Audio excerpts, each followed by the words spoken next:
বন্ধুরা, যদি আপনারা কাউকে অন্ধের মতো বিশ্বাস করেন, তাহলে এই গল্পটি আপনাদের মেরুদণ্ডকে একেবারে নাড়িয়ে দেবে। এটি বিজয়পথ সিংঘানিয়ার বাস্তব জীবনের গল্প।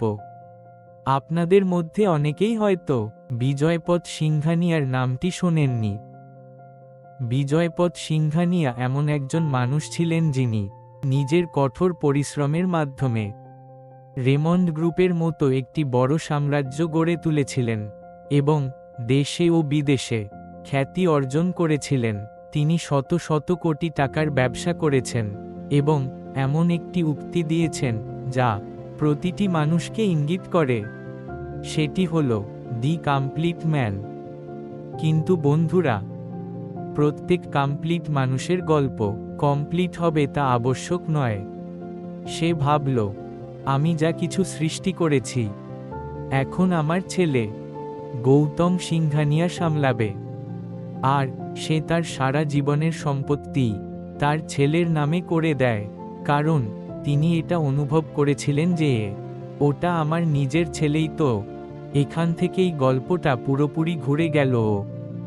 বন্ধুরা, যে ছেলেকে সে সবকিছু দিয়ে দিল, সেই ছেলেই তাকে বাড়ি থেকে বের করে দিল। একবার ভাবুন তো, যার একটা গোটা সাম্রাজ্য ছিল, তাকে একদিন ভাড়া বাড়িতে থাকতে বাধ্য হতে হলো। কষ্টটা টাকার জন্য ছিল না, কষ্টটা ছিল তার নিজের ছেলের থেকে পাওয়া বিশ্বাসঘাতকতার। আর সবচেয়ে বড় বিশ্বাসঘাতকতা কোনো শত্রুপক্ষ থেকে আসে না, আসে কোনো কাছের আপনজন থেকেই। কাছের সবাই কি সত্যি আপনজন হতে পারে? রক্তের সম্পর্ক কি সত্যি বিশ্বাসের নিশ্চয়তা দেয়? সম্ভবত না। তাই বিশ্বাস করুন, কিন্তু অন্ধভাবে করবেন না। ভালোবাসুন, কিন্তু নিজেকে হারিয়ে ফেলে একদমই বাসবেন না।